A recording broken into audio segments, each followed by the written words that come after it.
it's worth us challenging ourselves as CTOs to ask ourselves, hey, are there parts of the way that the engineering organization is behaving that may inadvertently undermine the perception of urgency?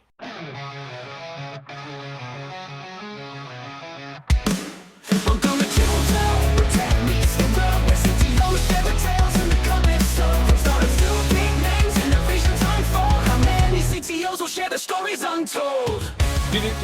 Welcome back, everybody, to another episode of How Many CTOs Does It Take? My name is Scott Porad, and I am here with my trusty co-host, Brad Hefta-Gaub. Brad. What do we have on tap today? We have, I think we have an interesting topic to talk about. I Let's think talk that, about it. What is it? yeah. Well, first of all, I thought you posted something on LinkedIn recently that I was kind of like, oh, that's a cool hot take. Mhm. And it was this idea that like the wrong question to ask is, can the engineering team do it? And the right question to ask is, when can the engineering team have it done? And Yes. I think that there must have been something behind that post. I have a feeling you were thinking about something when you made that post. You think that post was a reaction to maybe I an think there's experience I I had? think it's possible you might have been reacting to an experience, and I would love to hear more about that. It was pretty simple. I was faced with a stakeholder who was asking, "Can you do something?" And it was, well, we have a plan that's filled. The company I work for right now is pretty good about long-term planning. A lot of companies aren't, but we have a 3-year strategic plan. We have a 1-year plan for what our engineering team is going to do. And then we do quarterly planning, and then we do sprints. And nothing is really set in stone until you get to quarterly planning. We strive to complete 80% of the things in a quarter that we set out to complete. I refer to that as schedule accuracy. I'm going to go on a tangent for a second. I run an online software system, a website, a mobile app. We do two things. We've got two jobs. We operate a system and we develop a system.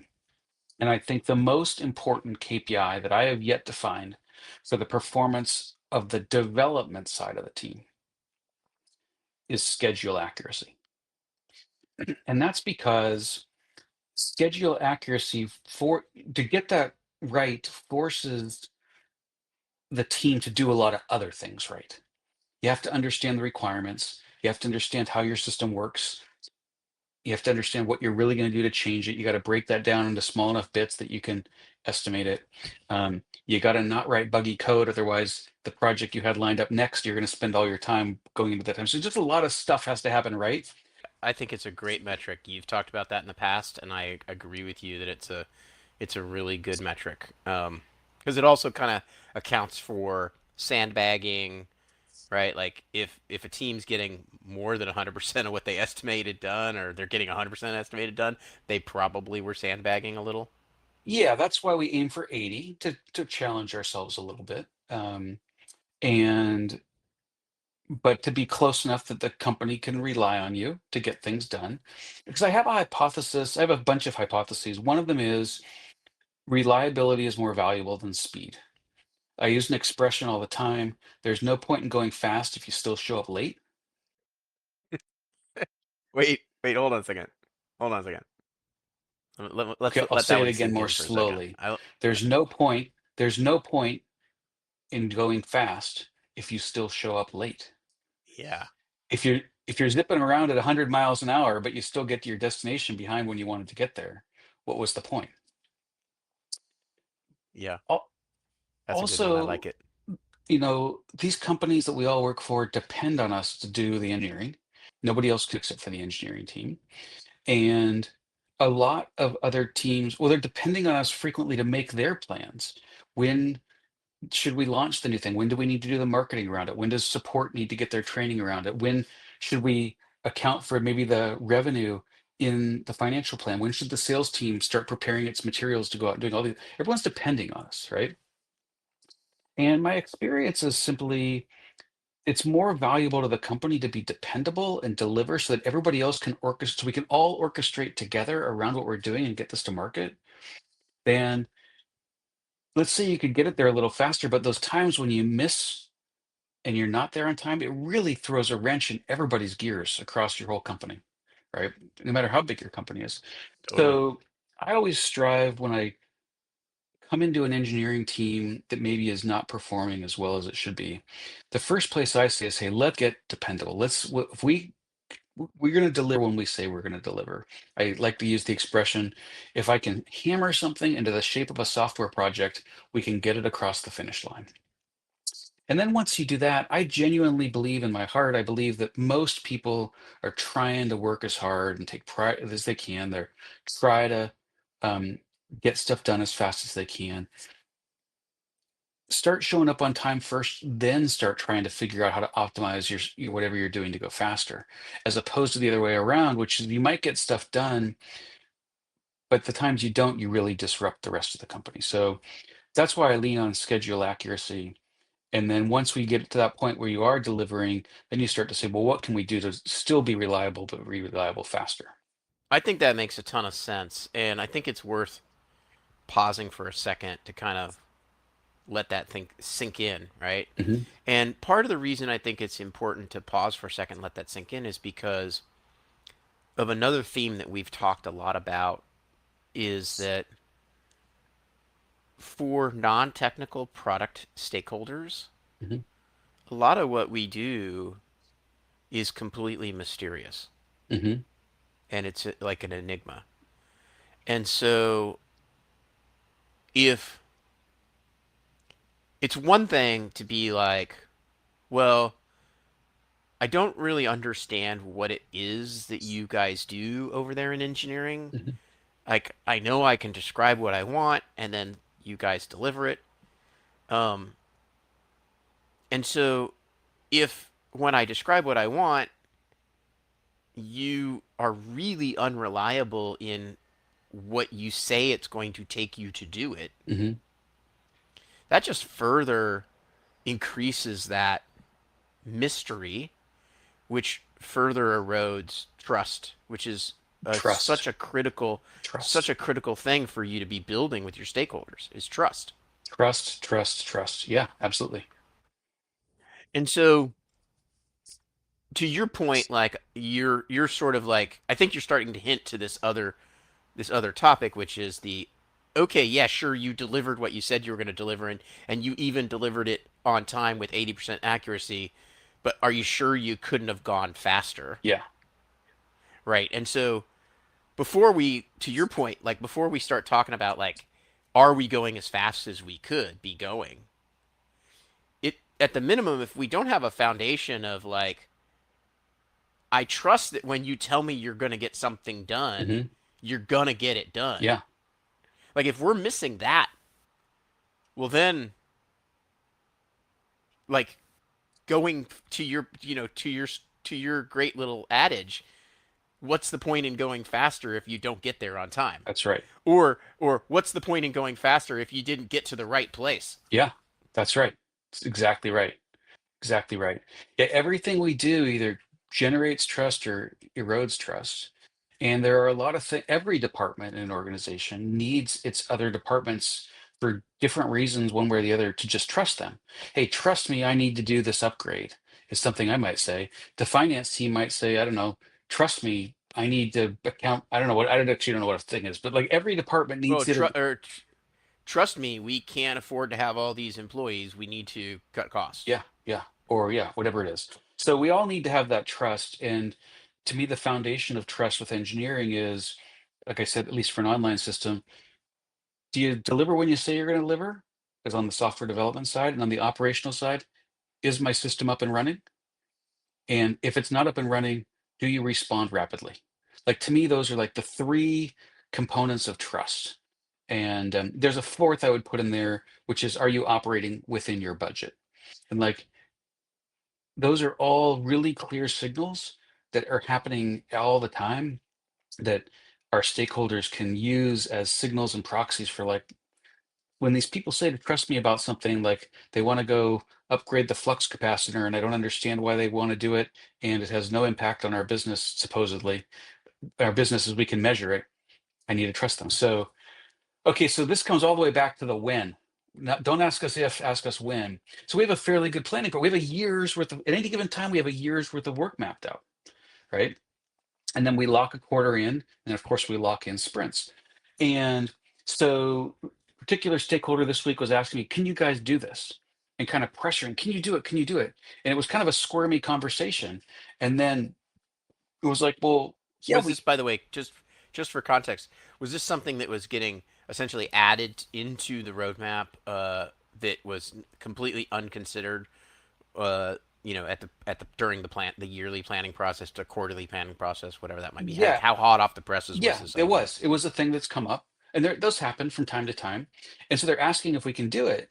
And I kind of realized like, well, that's the wrong question. Like, of course we can do this. It's a question of prioritization, which is like, when can we do it? Like, we could do it tomorrow if you wanted us to. We would have to stop these other things that we're working on, right? And in my judgment, you shouldn't stop those things. You should slot it in at this particular point in time. So you just touched on two different parts of the when that I think are also really important for us to tease apart, and that is like there's the like how much effort would it take you to do it, Hmm. right? So like can it be done? Probably the answer is yes. Like I often say like look, it's all just software. We can do Right. anything, right? So the answer to the can it be done is almost always going to be a yes, it can be done. But then to your point, there's the question of when can it be done by, and that's a mix of how much effort will it take to do it, and what other things is it competing with, Yes. and that's very important to then turn and put that accountability onto your stakeholders to say, look, we're operating against a set of priorities that we agreed to. We can always change those priorities, Hmm. but introducing something new to the priority list definitionally impacts the other things that we previously agreed to do. That's right. Now, here's something which is this is great that we have a podcast about CTOs, because here's something where I think a lot of engineers are uncomfortable with. And I think I'm not trying to toot my own horn, but I think it's helped me in my career, which is sometimes that stakeholder, CEO, head of product ever, they need a thought partner, right? If we just say, you tell me the priorities, that's kind of shoving into their face, right? Lots of times, Totally. I just did this today, as a matter of fact. Said, well, look, here's what it is. Here's how much work it's going to be. Here's taking off my CTO hat for a second and just putting on my steward of the business hat. Here's my recommendation where we should slot it in. I think we should slot it in after this project and before this project. That's what I think. That I've found that's helpful to the stakeholder a lot. At least it's just something for them to react to and say, no, that's not the right spot. I think it should go here. But it's a much more collaborative. As long as I keep grounded, or the CTO keeps grounded, is like ultimately it's this other person's decision, whoever the owns prioritization. But I've found just shoving in their face, well, you have to prioritize it, gets me nowhere. But saying, look, here's what I would do. And I just did this morning. I just said, look, we were talking about another thing, which is like, kind of getting at it. And I was like, there was some urgency about, making a decision fast on it. And I was just like, look, I don't think we're going to prioritize this ahead of anything we have in the next quarter. And I sort of listed off the big projects in the next quarter. So there's not a lot of urgency to make this decision until we start planning for the subsequent quarter. And that actually kind of took some stress out of the room, because everyone's like, oh yeah, that's right, we're not going to prioritize it against any of that other stuff. And so I think sometimes as a CTO, you can be a business partner to the stakeholders, 100%. and we're not always business people, because that's not our training. But it's not our first rodeo either. We've seen a thing or two, and you can be helpful. I also think that like another uh, part of that like collaborative conversation around like where do I want to prioritize this? Where do I recommend that you Mhm. prioritize this? There's obviously like the implications to the business, like oh, is this revenue generating? Is this saving costs? Is this meeting the needs of a particular high profile customer? Like those are good things to include in that. How do we prioritize? But another thing that stakeholders really often need to know is well, how expensive what's your gut about how For expensive sure. this is going to Yeah. be, right? Because a lot of times it's like if it's a if it's something that feels like a nice to have that you assume, because again we're like taking that product idea and turning it into functioning code is such a mystery often to these non-technical stakeholders. If they're like, I genuinely thought this was going to be a super easy ask that was going to take like one developer and Claude code like an afternoon. The only reason I was prioritizing this high is because I thought it would be really simple and easy. Um, well, no, turns out here's the implications of that. Here's the likely cost of that. And because of that, my recommendation is it should be here relative to these other like cost reward ROI type Hmm. things. Hmm. Like they can't have an ROI conversation if they don't know the I, Yeah, that's exactly right? right. It's so interesting you say that because again, gosh, today's the day. I had a conversation with somebody about that part today. I think our organization is pretty good at like a detailed product requirement document, a detailed technical design document, a detailed estimate. We're not great at like the low fidelity. Like, hey, just give me a one pager for your requirements, a one pager for the design, and we'll give you a rough estimate. It's something our organization, we're getting better at it, but we're not great at it. And I was actually challenged today with this very same conversation I was telling you about from this morning. We were talking about something that had no estimate, and I was like, look, I mean, I'm really shooting from the seat of my pants, but I think if you gave me 12 engineers for a year, I could get it done. But like, I need you guys to really understand, like, there's four parts of this, and like one, two, three, four. Like one, we understand the solution. Two, we understand the solution, but it's got a lot of scope variability. And like four, like we don't even know. Like we have no idea how to like. I mean, if someone spends 2 hours thinking about this, we'll know. But like nobody's thought about it yet, right? So I'm just really guessing. So yeah, as a CTO, you got to be able to do that and stick your neck out a little bit. Um, and it does come with experience, and also, like I was just saying a minute ago, knowing how to really message those to the stakeholders, like, hey, I need you to understand I'm shooting from my hip right now. Like, and the takeaway from the meeting I just had, to close the loop on this story, is we walked away saying, hey, we need some people to go get us a little bit better estimates.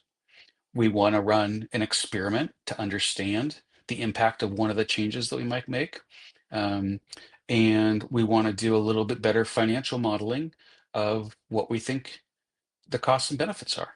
And so to me, that's very natural, like cone of uncertainty. We went from a month ago, very uncertain to slightly more certain, and we weren't still yet certain whether we wanted to make decisions. So we said, well, let's take another step and just do a little bit more work to just feel it out and see if this is something we want to invest in.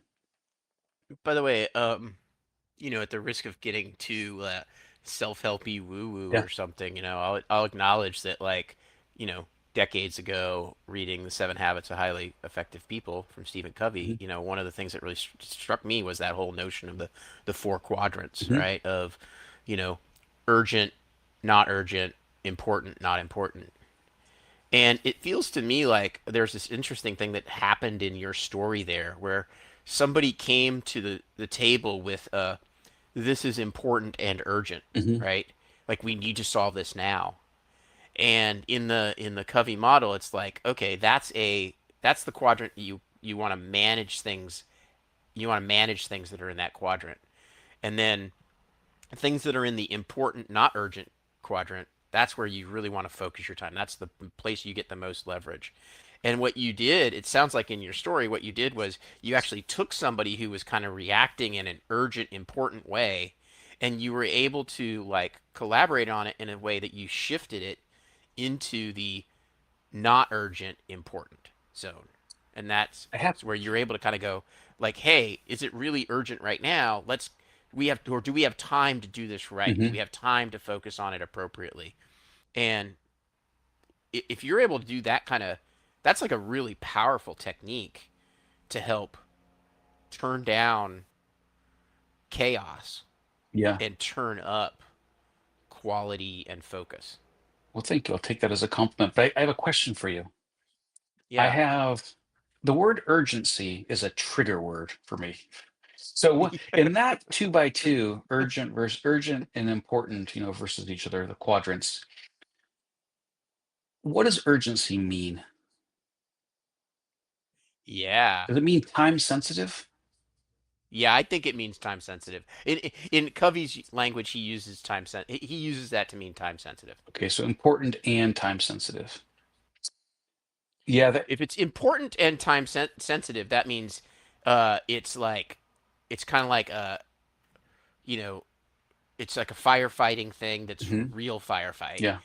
and you got to be good at delegating, and you should sort of like, you know, it's crises and pressing problems. That's just like you have to manage, you have to block it and tackle it, right? Hmm. Um, if it's like, and then the stuff that's like, another good example of this is like the urgent and not important, right? Well, that's just like busy work. It's like interruptions and that stuff you got to get really good at just like avoiding. Like just Hmm. like no, Hmm. no, that's not important. We're not going to focus on that right now. That's not a thing that we worry about. Um, you sort of have that also like in the bottom quadrant of like not important and not urgent. Yeah. That's like bike shedding Yeah. or like distractions, Yeah. right? And those you definitely need to like create a culture that limits that, Yeah. Yeah. right? So it's really kind of like the way I think about this quadrant. It's like um, in business all the time, we're going to have this sense of urgency that's going to happen where like this is time sensitive. I need to solve this right now. Hmm. And so like, and then you have other stuff that's like, um, it almost feels like if you're, like a big part of like this urgency important quadrant is this idea of like it feels like you're doing good work. A lot of people get trapped in the like I'm dancing as fast as I can. Everything I'm doing feels really urgent, Hmm. right? And the insight is like that's not where you're going to do your best work. Hmm. And so the first step is for you to answer the question, well, is it really urgent or not, Hmm. Hmm. right? And there's a lot of things that feel urgent in the moment that you can actually say that turns out that's not that urgent, Hmm. right? And then once you've kind of like dealt with this, like, is it urgent or not? Then you can kind of like split the vector of is it important or not, Hmm. right? And the not important things are the stuff you want to get rid of. For sure. But if you're stuck there in the urgency zone, everything feels important, right? Like if you're stuck in that sense of time Hmm. sensitivity, it's really hard to distinguish like is this important or not. Hmm. Anyway, you started to talk about like the word urgency. Well, yeah. So that's a different definition that I think triggers me. I when I've had bosses in the past, stakeholders, one sort or the other, say to me, I just don't feel like the team is acting with enough urgency. And I've, I I can't. I don't think I've ever had a business stakeholder who hasn't said that to me at least I once in know. my relationship with them. Yeah. And what do you think they mean by that? Well, I mean, first of all, that's called capitalism, right? Like, even if we're doing great, shouldn't we be moving even faster? That's like it's all about like driving greater, further, growth from a Yeah. capitalism economic perspective. Yeah. I often think about like, well, what are the things, let's say you think the team is working hard and getting stuff done on time and delivering value, et cetera, et cetera. But because of capitalism, the stakeholder's always going to say that. So then I think to myself, and I haven't cracked this yet, but I'm curious, like, well, what would the signals or attributes or whatever, what is it that would make the stakeholder feel like the team was acting urgently? Well, that's a great question. Um, one of the one way to answer that question might be, what are the signals and the symptoms and the signs that make them feel like the team's not acting urgently, Yeah. right? I think the biggest symptom or signal or sign is that I'm not getting the changes to the product as fast as I want them.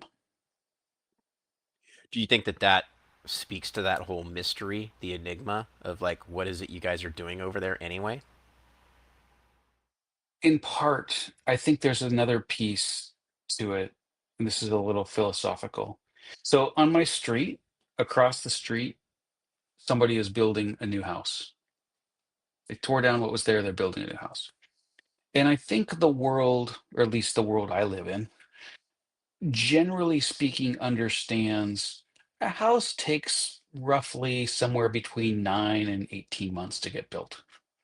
You know, some companies can build them faster, some houses are more complex, but on average, it's somewhere in that range. Because lots of houses have been built and we've all sort of seen it, and there's lots of contractors that have told us that's how long it takes, et cetera, et cetera. Whereas, uh, you know, all software is totally bespoke. Nobody's built it before. And so there's no like generally accepted sort of societal understanding of how long something should take. I've had stakeholders say to me like, "Well, I think it only should take you guys like 2 or 3 months to build this." And I'm like, "How on earth would you know? I don't even know. I mean, like, what makes you think you have any idea how long this should take, right?" Or when people say like, "Why is it taking so long? Why can't you do it faster?" And it's like, "What do you mean? Why can't, nobody in the world knows how long this? We just figured out for the first time how long this is going to take, and no one's ever done it before."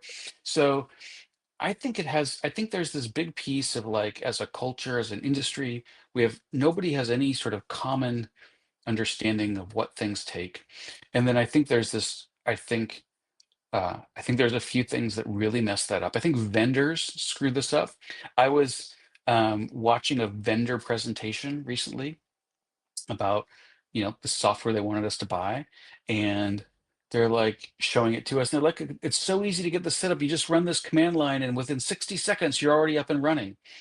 And I was in the room with like my CEO and everybody was in this room, and I was just like, my heart dropped, because I was like, okay, wait a second, this person's not going to deploy this from their laptop. Like, yes, they can now code in this environment on their laptop, but they're not going to run this. They're not going to deploy from their laptop. So I mean, let's just talk Yeah. about a bunch of little things. Someone's got to set up a repo for this thing. Someone's got to set up a build pipeline for this thing. It's got to get built and go somewhere. So unless you've got a really nice like kind of infinitely or automatically scalable container infrastructure, someone's got to set up a little bit of infrastructure. Like there's a bunch of stuff to sort of productionalize. Someone's going to put the monitoring on it and the alerts on it and all that stuff. But then the CEO hears 60 seconds. And all of a Right, sudden you come back exactly. and they're like, well, I mean, it's going to take us 2 months. And they're like, but the vendor said 60. In fact, just to be very clear, that vendor, we told that vendor it was going to take, I can't remember, let's just say we said it was going to take 40 developer weeks. I can't remember what the number was.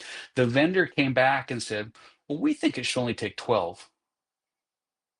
And now I'm anchored on, I'm not personally anchored to that. I get anchored to that. Well, why is it taking you longer than 12? Oh, because this person who's trying to sell you something told you that's what they thought?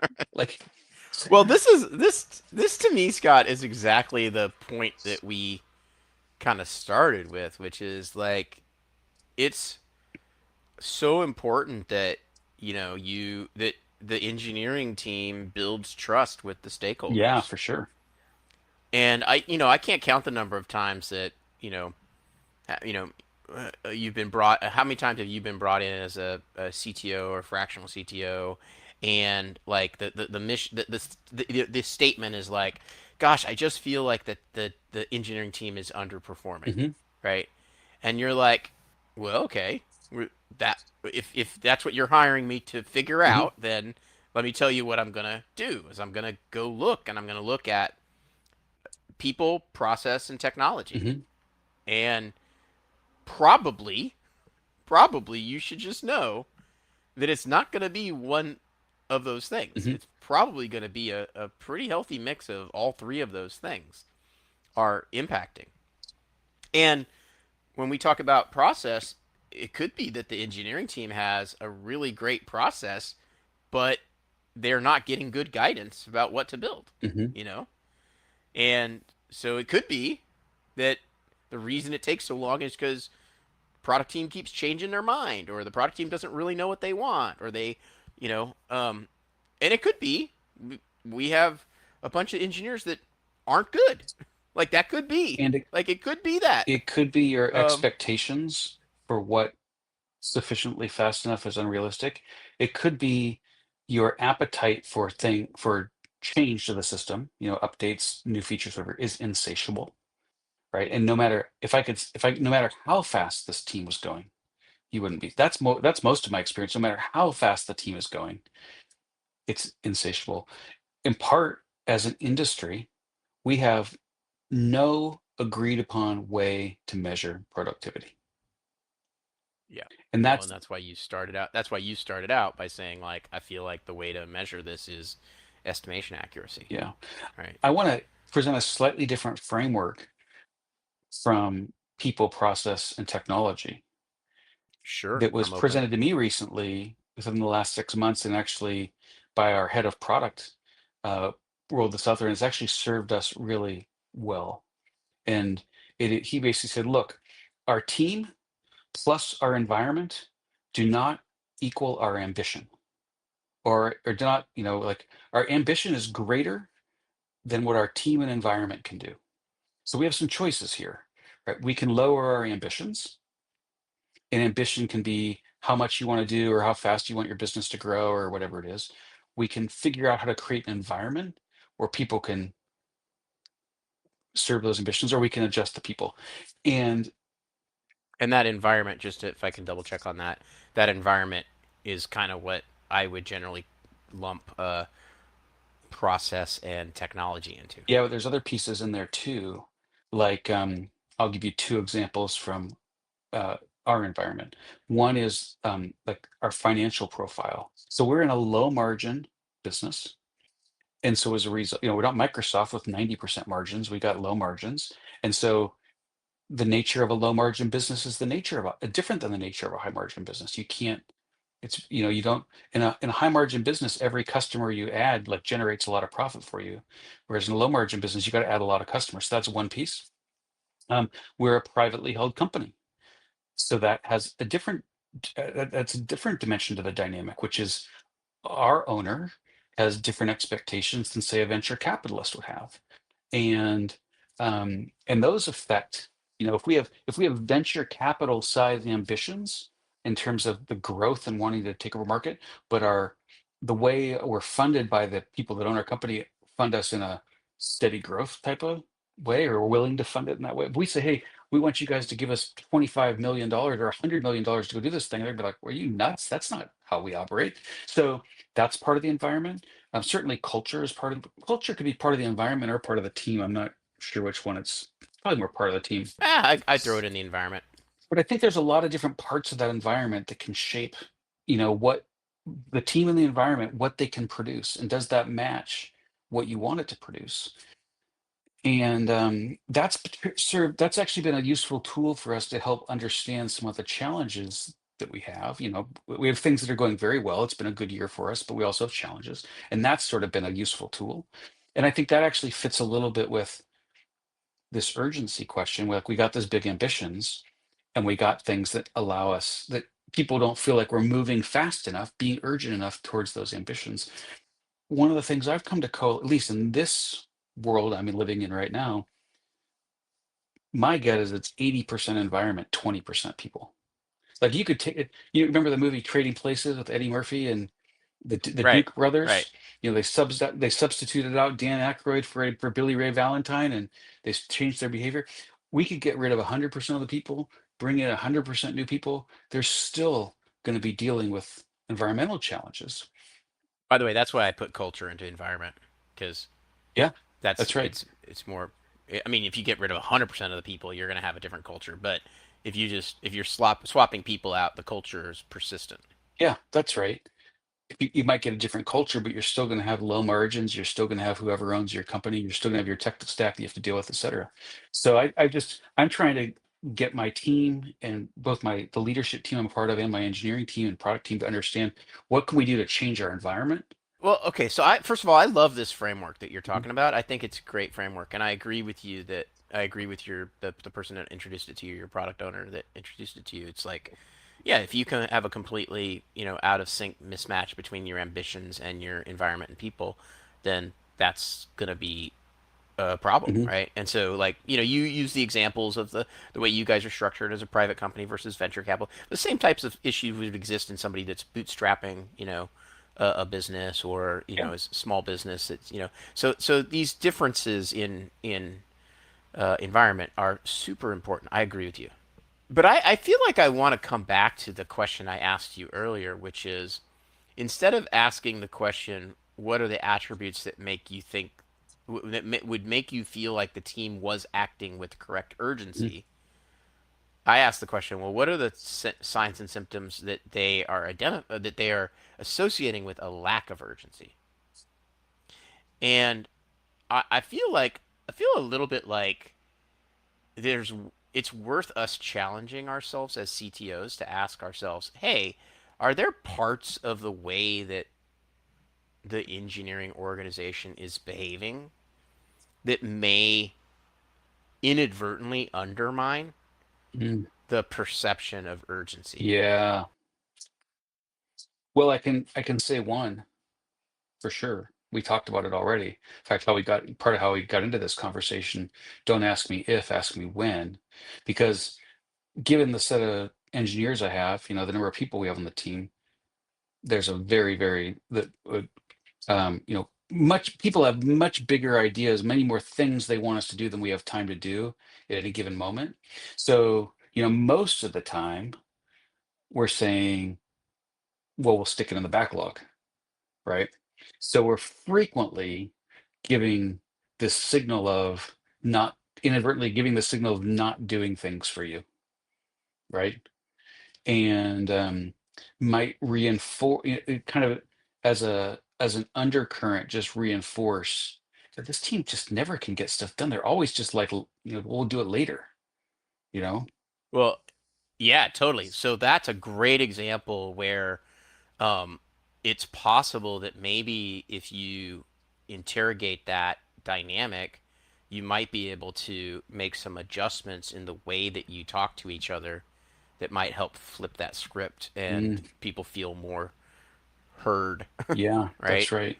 What do you think some other things are? Well, I'll give you an example of something that I just ran into that I think is I feel like this might be an example of the type of thing that creates this sense of a lack of urgency.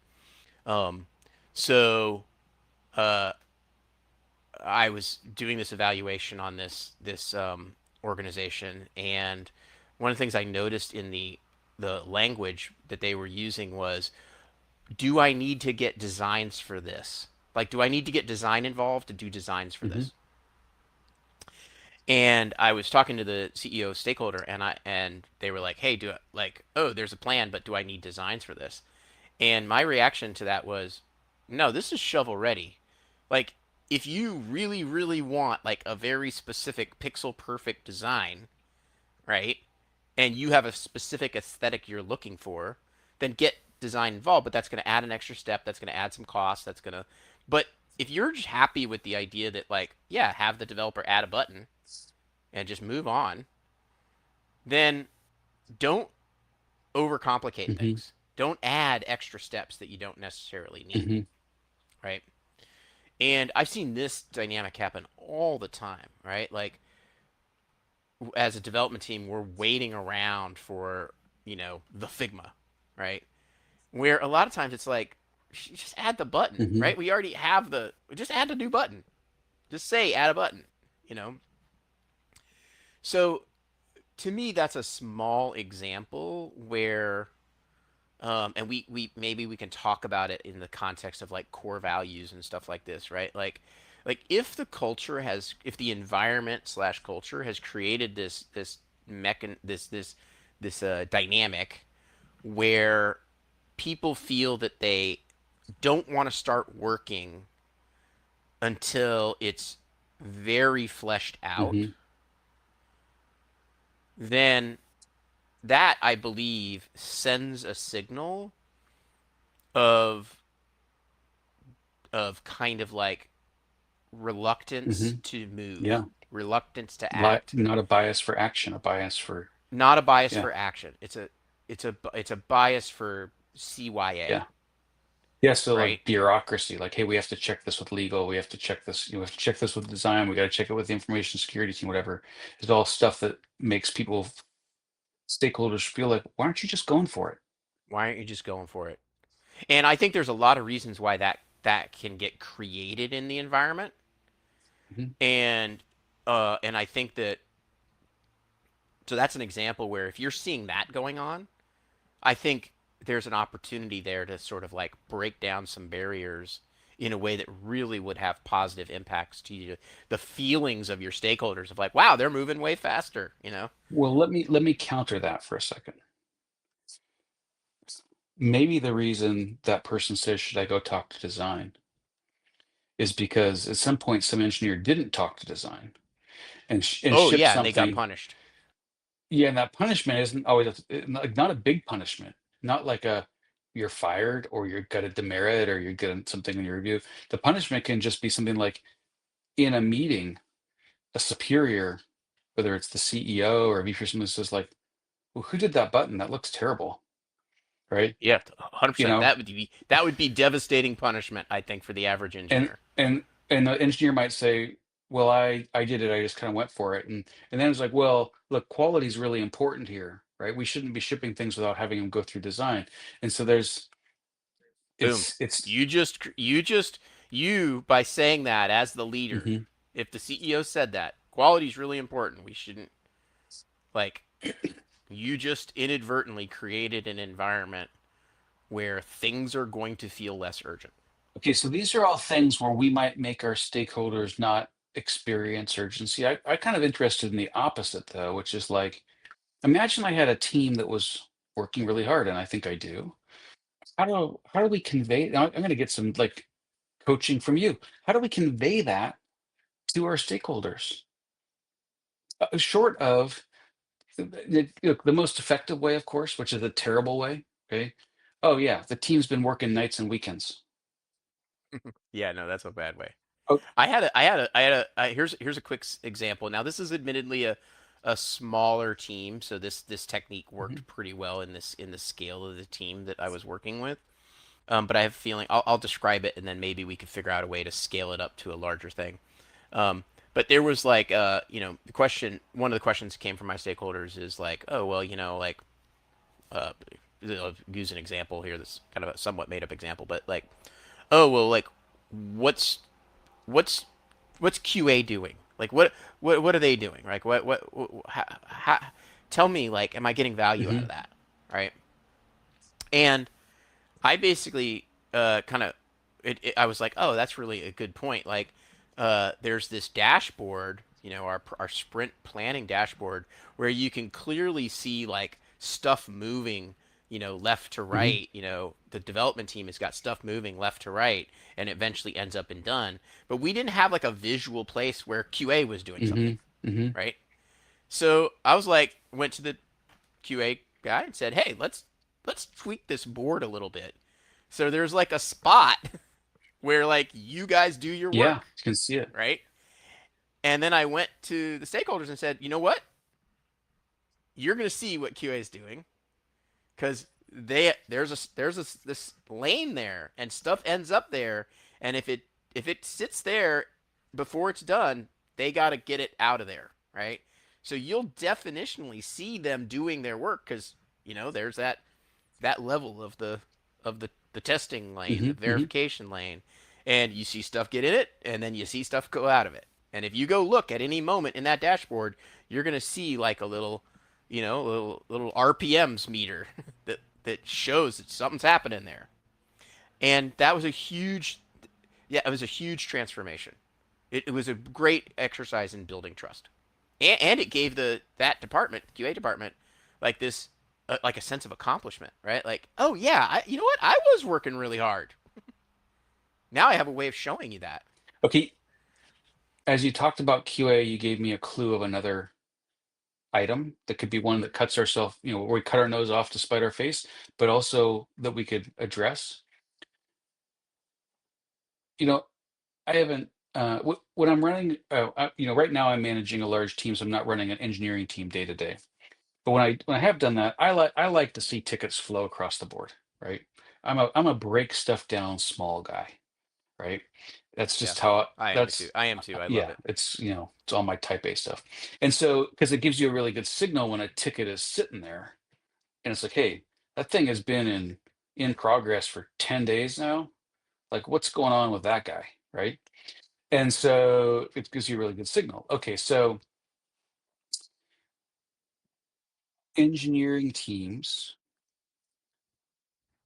who are would it be that are um, doing large projects where the deliverable, not necessarily the tickets moving across, but the actual thing that gets shipped is large units of time, a month, 2 months, 3 months, 6 months, whatever it is, large units of time.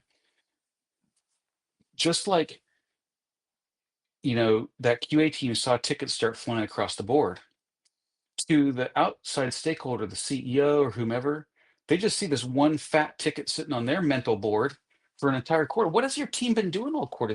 You've only been working on this one thing and nothing's happened. Well, I mean, a million things have happened. We got all these tickets done. So, and sometimes it's hard, but breaking that stuff down into now the CEO's not really looking at the Kanban board, but like they've got a mental Kanban board of like that thing, you guys have just been working on that thing for so long. Nothing's happening, right? And so figuring out a way to break those large things down into smaller things is valuable. And I want to come back to Scrum for a second, because there's some things we can take out of Scrum for this. And they are everything at the end of a sprint should be shippable. The software should Yeah, be shippable at the end of a sprint, which or which at the the very minimum, demonstrable. demonstrable. And in the way we use Scrum these days, not just at my company, but everywhere, nobody does. I mean, that's a rule that gets violated all the time. And the sprint demo, as you mentioned, demonstrable, the sprint demo. And maybe perhaps a team can mitigate the feeling of lack of urgency by leveraging some of these techniques that are already in Scrum, which is break it down, get it complete or demonstrable by the end of the sprint, and demonstrate it. And that illustrates to the stakeholder, yeah, lots of stuff is happening. We're not sitting on a big fat ticket for 3 months sitting and in progress. We're flowing. I think that is a huge. I think that's very important, and I think that's fully scalable, and I think it's one of the things that absolutely an organization can do to help communicate that there is a sense of urgency. I think that Scrum and Agile uh, can get a bad name from people who feel like it kind of creates a lack of accountability. Like there's a version of Scrum that's like, hey, every 2 weeks I'm going to show you something, and then we're going to come back and tweak it if you didn't like it, right? Like there's a version Hmm. of Scrum Agile that feels like that to Hmm. people that are like, God, I was clear about what I wanted 3 months ago. Can you please just give it to me, Hmm. right? So you want to try to avoid like letting the Scrum Hmm. turn into Hmm. kind of just like check-ins where you're not seeing progress, right? That's going to undermine trust even more. But if Hmm. you are doing a good job of really sort of sequencing things and breaking things down, then these uh, periodic check-ins where we can show that we did what we said we were going to get done and it has this demonstrable element to it, I think is a very powerful way. Even for now, you have to with your non-technical stakeholders who kind of just have the big picture in mind, the whole house being done in mind. Um, you need to make sure that you tell them ahead of time. Hey, look, you know, after the first sprint, we're going to show you that we've got the architectural diagrams done. After the second sprint, we're going to show you that the foundation is in, and we've actually put up the framing, right? And you got to remind them like, hey, foundation, framing. Let me show you the architectural Hmm. diagrams. This is what's coming. That walk them like how many. I mean, you've either built a house or done a remodel, Yeah. right? Where it's like the general contractor walks you through the space and says, "Look at we've got all this Hmm. framing over here," and holds up. This is going to be your kitchen. This is going to be your kitchen someday. Hmm. So I want to go back to urgency for a second to build on what you're saying. So I think when someone says, I don't feel a sense of urgency, what they're saying is, I don't feel like stuff is getting done fast enough. And I want to break that down to three things: stuff done fast enough. Okay. And so Yep. stuff we can set aside. In a trustworthy way. In a trustworthy way. In a way that I trust that it's really getting done. The stuff I want is getting Yeah, done, and you're not wasting time doing right. it. So Time and I money want to doing it. focus. So what we're really talking about is the first two parts of this. The sprint demo is stuff is getting done, right? So perhaps a big part of the not fast enough is the fact that the stakeholder, whoever they are, product manager, chief product officer, customer, CEO, whatever, if you solve the problem of them seeing stuff getting done, I have a hunch. I'm now today, as a result of this conversation, I have a hunch that you'll actually start to break into that feeling of fast enough, right? Because maybe the problem isn't really that stuff isn't getting done fast enough. It's I don't feel like stuff is getting done because I don't have any visibility Exactly. into stuff getting done. And yes, yes, yes, yes, 1,000 times yes. So establish trust. Establish that when we say we understand what the stuff is, and when we tell you how long we think it's going to take us to get it done, that you can trust us. Hmm. Now, let me demonstrate over time that I am delivering against what the stuff Hmm. that was getting done in the way that I told you it was going to be best for me to get stuff done. Yeah. And if you're doing that, if you establish trust, you're building trust with each of those Hmm. sprint demos. You're It building trust with becomes each of those milestones. self-reinforcing virtuous cycle. It's a self-reinforcing virtuous cycle. Now, it's easy to screw that up. Like if you show up every sprint and you didn't get it done and you have nothing but excuses for why you didn't get it done, then it's going to be a reinforcing negative Yep. And cycle. here's another example of where we cut our nose off to spite our face. So you say, maybe not as much in a smaller organization, but a bigger organization. Okay, we're going to have monthly or quarterly status updates, and there's a row there on the sheet which is like, you know, make this new thing for the customer, whatever the feature is, right? And it just says in progress, and it's every time the CEO gets the update, like this thing's just been in progress forever. You guys making any what progress are you Right. making on this thing? It's in progress. When will Right. it be done? It feels like it's been And months. then God forbid it feels like it's been months and God forbid it slips. Because second it slips, like of course that's the other thing, right? Is the sort of like bad news needs to travel Hmm. fast early. Hmm. But the problem with software is you don't if you're not doing a good job of like having like small bite-sized Yeah. milestones that you know you're making progress against. If you just kind of have a big milestone, you kind of don't have the bad news until it's too late to make it travel Yeah, fast. that's right. so that's another so that's another thing, by the way. If that's happened, Welcome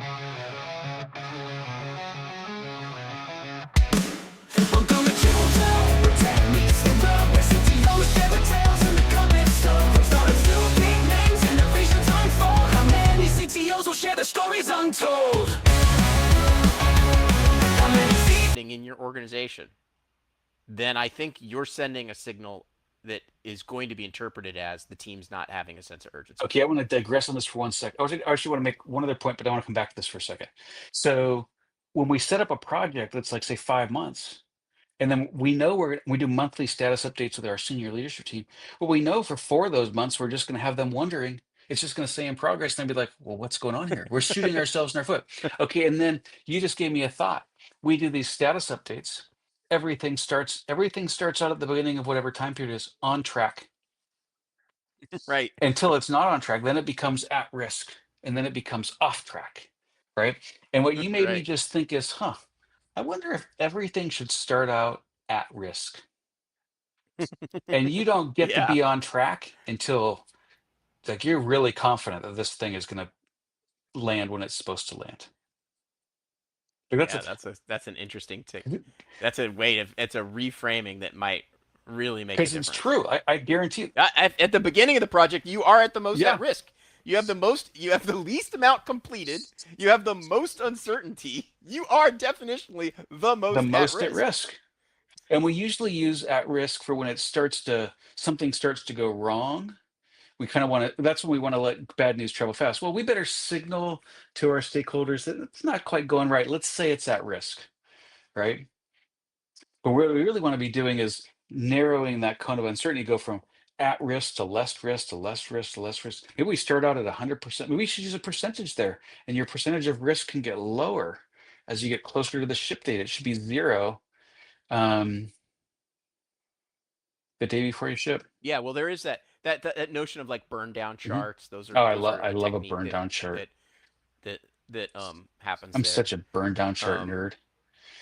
Okay, look, we've been talking for a long time here. For anybody who's listening to us, they can't believe they've been listening for a whole hour. This has been one of my favorite episodes, Brad. it's a great topic. It's such a great topic, and I think that it strikes to the core of the job of the Mhm. CTO, right? Is navigating this very important trust building uh, dialogue between stakeholders and the engineers. Yeah. This conversation has made me feel like we should rebrand our podcast to CTO therapy, I think that's how we started this, isn't it? basically. Well, it's been a delightful week. Yeah. Thanks a lot for hanging out with me today, Scott, and talking about this. I love that you brought this topic. I think this was super fun. And for all our listeners, what do we say? Subscribe, Smash that subscribe rate, button. smash. Yeah, exactly. Thank you, Brad. I appreciate your time today. All right. Have a good one. Talk to you next week. Bye. Bye. This episode of How Many CTOs Does It Take podcast was edited by Saffron Hefta-Gaub. Our theme song was AI generated by Brad. Please follow us on all the social media platforms at How Many CTOs Pod. You can find us on YouTube, LinkedIn, Instagram, Facebook, Threads, X, TikTok, and Patreon, or at our website at howmanyctospod.com. And remember to rate, review, and subscribe on the podcast platform of your choice. Thanks for listening.